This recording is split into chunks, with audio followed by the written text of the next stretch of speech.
귀로 즐기고 마음으로 느끼고 라디오로 함께 떠나는 성지순례 가는 날.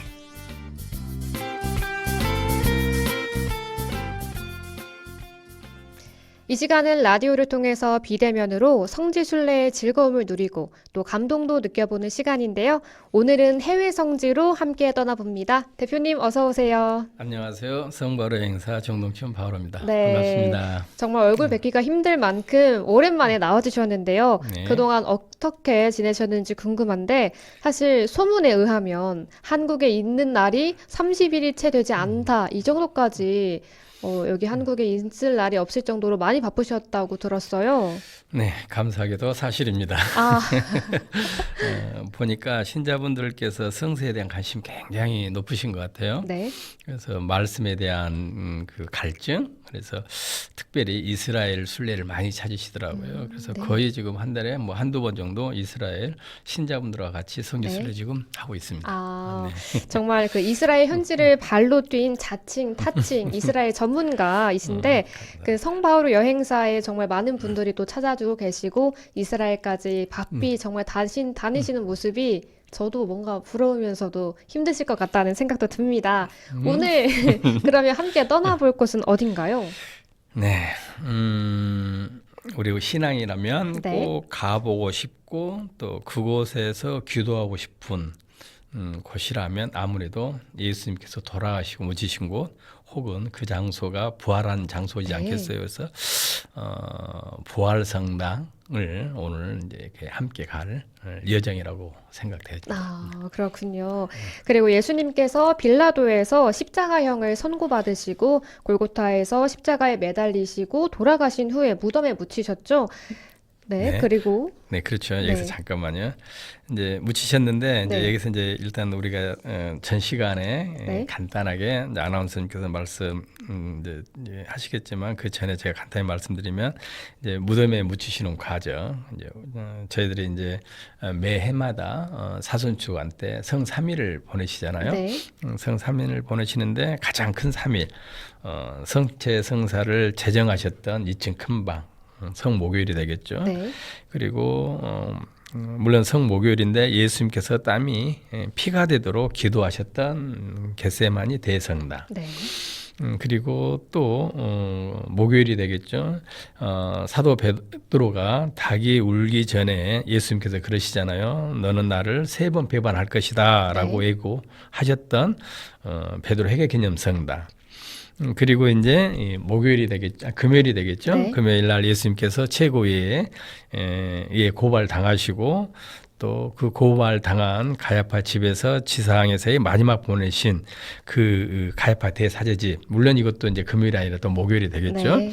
그 다음에 방금 우리 정효정 아나운서께서 말씀하신 십자가형을 금요일 날 이제 받으시게 되고 그 다음에 묻히시게 되는 거죠. 네. 그게 이제 금요일 날이 되겠네요. 그렇군요. 네.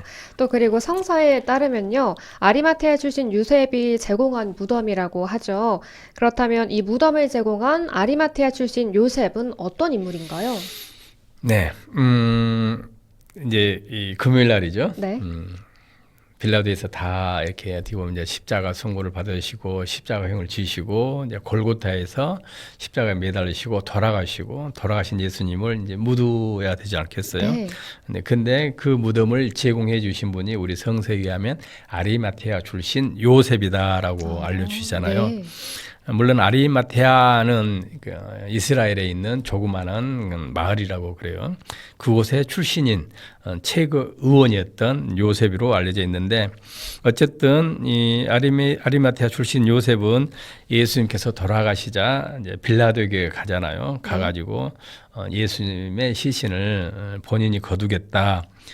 그러니까 빌라도가 백인 대장을 시켜가지고 예수님의 죽음을 확인을 하고 그래서 예수님의 시신을 이제 아리마테아 출신 요셉에게 이제 건네는 장면이 이제 성서에 나오잖아요. 네. 물론 아리마테아 출신 요셉은 이제 소위 말하면 성서에 나오는 산헤드린 최고의 의원이었고 네. 그렇기 때문에 가능하셨을 것이고요.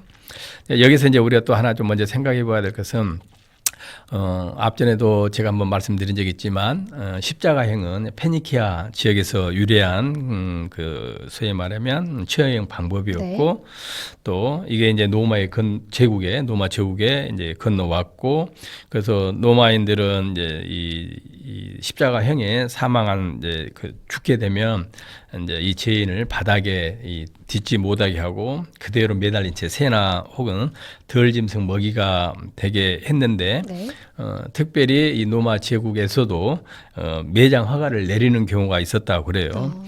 더더욱이나 이날은 금요일이었고 금요일 날 오후가 되면 이제 안식일이 시작이 되잖아요. 금요일 해질 무렵부터 그 다음 날 해질 때까지 안식일이 시작되니 또 신명기에 따르면 이렇게 시신을 안식일 때 매달릴 수 없었다는 거예요.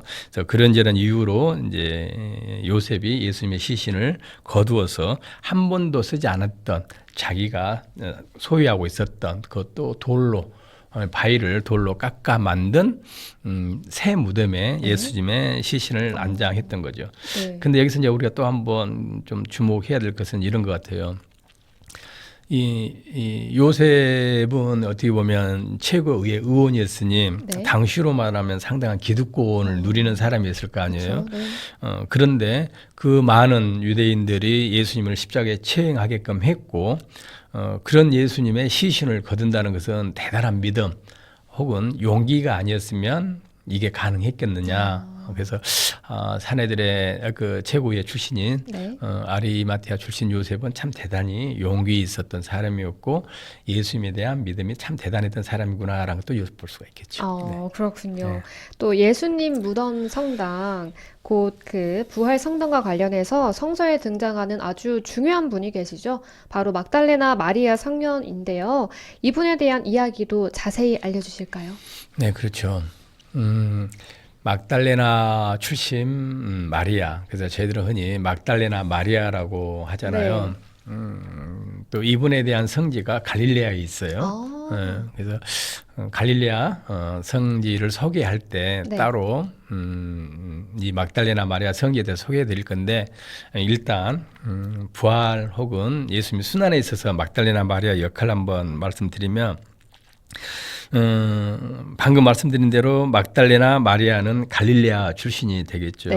왜냐하면 막달레나 출신 마리아라고 하니 분명히 막달레나 마리아는 갈릴레아 지방의 출신이었고 또 이 막달레나는 과거에는 이 지역을 어딘지 구체적으로 알지를 못했어요. 그냥 단순히 그 동네 미그달이라는 동네가 있었는데 그 미그달이 어원적으로 막달레나와 비슷하니 어렴풋이 이제 이곳이 막달레나가 아니겠는가라고 했는데 그것에 이제 공교롭게도 교황청에서 지은 호텔로 인해 가지고 그 장소가 불과 몇 년 안 돼요. 한 10몇 년 될까? 발견이 된 거예요. 그래서 이곳이 막달레나 마리아의 고향이었구나라고 이렇게 알려지게 됐는데 어쨌든 그 막달레나 마리아가 이렇게 태어났던 그 고향은 일종의 항구였어요. 예수님 당시에 갈릴레아 호수 주변에 14개의 항구가 있었다고 전해진대요. 그곳에서 특히 이곳 막달레나는 염장업을 주로 했대요. 호수잖아요. 호수에서 우리 천주교 신자분들이 순례를 가면 베드로 고기라는 고기를 이제 드시게 되는데 일종의 돔과예요. 돔과인데 구우면 참 맛있거든요. 돔구이 맛이 나는데 그 고기를 잡아가지고 사에서 나는 소금을 가지고 와가지고 염장을 한가 봐요. 사막에서 생선 들기가 먹기가 쉽지 않잖아요. 그래서 그 먹기 힘든 생선을 염장을 해가지고 파는 업에 종사했다 한다는 소리는 굉장히 부유한 재산가였다는 것을 알 수 있잖아요. 이런 막달레나 마리아가 이제 7악령에 시달리게 되는 거죠. 그런데 이제 예수님에게 이제 치유의 기적을 얻고 이분의 삶이 바뀌어지는 거죠. 완전히 삶을 이제 바꿔서 이제 예수님에게 전적으로 의지하는 삶을 살게 되는데 그래서 성서에 보면 자신의 전 재산을 팔아가지고 예수님과 예수님의 일행들의 시중을 들었다라고 이렇게 소개해주고 있고요. 또 아까도 방금 전에 제가 말씀드렸지만 예수님의 순환 여정에서 굉장히 중요한 어느 제자 못지않게 이 막달레나 마리아 역할이 참 대단했어요. 성서에는 잘 보이지는 않지만 성모님과 함께 뒤에서 예수님의 삶을 순환을 이렇게 동행했던 분인데 첫째로 보면 예수님의 죽음을 송모님과 지켜보잖아요. 네. 십자가에 매달리신 예수님을 가까이에서 지켜보잖아요. 요한을 제외한 다른 제자들은 다 도망갔는데 네. 예수님의 이 죽음을 십자가에서 목격한 증인이었고, 또 성서에 보면 예수님께서 그 아리마트 출신 요셉이 한 번도 쓰지 않는 바위에 깎아서 만든 돌로 된 무덤에 예수님 시신을 안치를 하잖아요. 네. 안장할 때도 그곳에서도 멀리서 그 광경을 끝까지 지켜봤던 여인이 또 막달레나 마리아고요. 그리고 예수님께서 돌아가신 후 네. 사흘 후에 예수님께서 부활하신다라고 예언도 하셨지만 이른 새벽에 일찍 제일 먼저 뛰어간 여인이 바로 막달레나 마리아고요. 그러다 보니 천사들을 통해서 네. 예수님의 부활 소식을 제일 먼저 접한 여인이 또 막달레나 마리아고, 더더욱이나 네. 부활하신 예수님을 만난 최초의 사람도 막달레나 마리아고. 네. 그래서 이처럼 막달레나 마리아 역할이 굉장히 중요했던 거예요. 네. 그래서 초세기부터 이 막달레나 마리아를 사도들이 당신은 사도들의 사도입니다라고 이렇게 네. 칭호를 받았대요. 그러니까 대단한 역할을 했다는 걸 증명을 하잖아요. 그래서 이제 예수님 무덤 성당 주변에는 네. 막달레나 마리아를 기념하는 경당이 있고요. 또 그 옆에 예수님 발현을 기념하는 경당이 있는데, 그것도 예수님의 이 십자가의 형 당하기 전에 빌라도에게 채찍질 당하는데 네. 그 채찍질을 당하셨던 그 돌과 더불어서 반대쪽에는 막달레나 마리아가 부활하신 예수님을 만나는 장면이 이렇게 걸려져 있고, 어쨌든 그런 묘사하는 네. 장면이 걸려져 있고, 그래서 뭐 참 중요한 역할을 네. 했었던 분이다. 예, 그분을 또 이렇게 기념하고 있다, 무덤 그렇죠. 주변에 이렇게 말씀드릴 수 있겠습니다. 사실 그 막달레나 마리아라는 이름을 전 정말 많이 들었거든요. 그런데 이렇게 어떤 분인지 자세히 알기는 어려웠었는데 오늘 딱 알게 됐고요. 네. 또 이 막달레나 마리아 성녀가 정말 대단하다 이런 생각이 드는 분인 것 같습니다. 네. 이어서 이번엔 무덤의 모습을 설명해 주시겠어요? 네, 일단 무덤은 기본적으로 우리가 무덤 대성당 가면 커다란 대성당이 있고요. 네. 커다란 대성당 안에는 이제 골고타 예수님이 십자가 못 박혀 돌아가신 네. 곳, 그 다음에 그 골고타 밑에 십자가에서 돌아가신 예수님을 염하셨던 곳이 있고, 바로 옆에 이제 조그마한 예수님의 무덤이 있죠. 그 무덤이 이제 작은 무덤인데, 그 무덤에서 예수님께서 이렇게 그 시신을 안치했고, 그곳에서 예수님께서 이제 부활하셨던 곳이기 때문에 네. 그 조그마한 성당을 우리는 무덤 성당 혹은 이제 부활 성당이라고 하고요. 근데 그 성당은 조그마한 성당에 들어가면 이제 두 개 부분으로 나눠져 있어요. 네. 한 부분은 안쪽에서 바로 들어가면 이제 천사들의 방이다라고 있고, 그 방 안에 들어가면 조그만 예수님의 시신을 네. 이제 안치했던 곳이 있고, 그래서 이 바깥쪽 소위 말하면 천사들의 방이라는 곳에서 보면 그 한 가운데 또 이 네. 네모난 돌멩이가 있어요. 그 네모난 돌멩이는 바로 뭐냐면 예수님의 시신을 안치하고 커다란 돌로 이렇게 막잖아요. 네. 그 돌의 일부를 천사들의 방이라는 곳에 딱 놔둬 있고, 성당 안쪽에는 이제 예수님의 시신을 안치한 곳에 네. 이제 우리들이 이제 특히 천주교 신자들이 미사할 경우는 위에다가 선반을 놓고 임시 제도를 써가지고 이렇게 미사를 이제 봉헌하고 있어요. 네. 어쨌든 간에 여기서 중요한 것은 또 한 거는 뭐냐면, 이 성당이 우리 가톨릭 것만이 아니라는 거예요. 정교회도 이렇게 이용할 수 있고, 네. 우리도 이용하고 아르메니아 정교회도 이용하고, 그래서 그리스 정교회, 아르메니아 정교회, 우리 가톨릭이 공동으로 운영하고 있고, 시간도 따로 나눠 쓰고 있고, 네. 또 따로 같이 공동으로 관리하고 있다라고 보면 또 되겠습니다. 이게 예전에 잠깐 언급하셨던 현상 유지법 때문인가요? 네, 그렇죠. 아주 기억하시네요. 네. 현상 유지법이 이제 시간과 혹은 전례에 따라서 뭐 아르메니아 종교회, 우리 가톨릭, 그다음에 그리스 종교회 이렇게 나눠서 쓰고 있어요. 비건 안에로 성당 입구에 들어간 입구에 촛대가 있거든요. 그럼 네. 제일 밑에는 그리스 종교 있고, 중간 것은 우리 가톨릭 있고, 마지막은 아르메니아 종교 있고, 그다음에 미사 시간도 틀려요. 새벽 5시 이전에는 아르메니아 종교회가 예수님 무덤에서 전례를 하고, 네. 우리 가톨릭은 시간과 물론 계절에 따라 틀리겠지만 5시부터 9시 사이에는 이제 우리 가톨릭이 쓰는 시간인 네. 거예요. 그러면 하루에 미사 25분씩 4번만 미사가 가능해요. 25분씩. 그것도 얼마나 큰 행운인지 몰라요. 모든 신자분들이 이렇게 염원인 네. 예수님의 무덤 혹은 부활에서 미사를 봉헌할 수 있다는 것도 대단한 큰 인총으로 여기고 있죠. 오. 근데 그게 이제 하루에 4번밖에 안 된다는 거죠. 아쉽네요. 네. 그리고 또 무덤 성당에 들어가서 기도하기 위해서는 꽤나 긴 시간이 걸린다고요? 많이 걸리죠. 모든 신자분들이 다 오실 거 아니에요. 네. 이스라엘 성지순례 오면 빼놓을 수 없는 게 예수님의 무덤이고 또 예수님의 탄생기고. 그래서 이 무덤에 들어가기 위해서 거의 뭐 3시간 정도 기다린다고 생각하시면 와, 돼요. 3시간. 물론 무덤에서 미사하시면 네. 이런 시간을 다 세부가 되는지만 네. 그래서 뭐 한 3시간 정도 굉장히 길이 길어요. 근데 거기 안에 딱 들어가잖아요. 네. 불과 10초도 못 있어요. 그래요? 그런 이제 우리 가톨릭 시간이 아닌 그리스 정교회 시모님들이 관리할 때는 네. 그 많은 사람들을 다 충족해야 되니 5분씩 들어갔다가 5초 만에 또 바로 5초 나오고 만에요? 사진도 못 찍고 와. 단 우리가 저희들이 네. 거기서 미사하게 되면 사진도 다 찍고 아, 여유롭게 그렇구나. 기도도 할 수 있죠. 아, 그렇군요. 또 예수님께서 돌아가신 골고타와 무덤이 한때는 또 신전으로 쓰였다고요. 이게 이제 간단히 말씀드리면 이게 참 아이러니한 거예요. 네.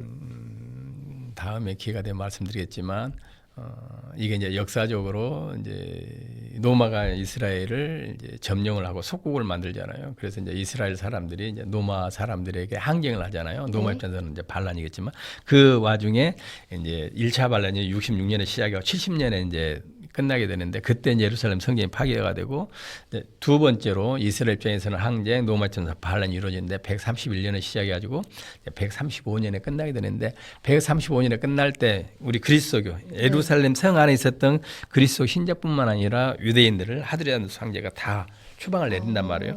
그때 하드리아누스 황제가 네. 예수님의 십자가 돌아가셨던 골고타 혹은 예수님의 무덤에 제우스 신전과 비네스 신전을 만들어 놓은 거예요. 이제 우리한테는 그때는 굉장히 서운하겠지만 시간이 흐르면서 신자들 사실 저것이 우리 예수님의 골고타고 저거 네. 예수님의 무덤이야 부활하신 곳이야 네. 이어졌을 거 아니에요. 그쵸. 그렇게 오다가 나중에 325년경에 콘스탄티누스 대제 어머니 헬레나 성녀가 오셔가지고 네. 이제 이곳을 방문하시면서 예루살렘의 주교님들의 건의를 받아들여가지고 대성전을 짓잖아요. 네. 그래서 지금까지 여기가 예수님의 무덤이었고 여기가 예수님께서 돌아오신 것이고 더 확실히 알 수 있었던 그런 계기가 된 것이 바로 지금 예루살렘의 무덤 성당이라고 보면 되겠습니다. 그렇군요. 네.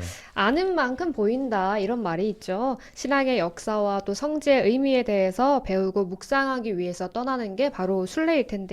대표님께서 이렇게 자세하게 설명을 해주신 덕분에 이렇게 이스라엘의 예수님 무덤 성당 또는 부활 성당의 의미가 더욱더 가슴에 깊이 와닿는 것 같습니다.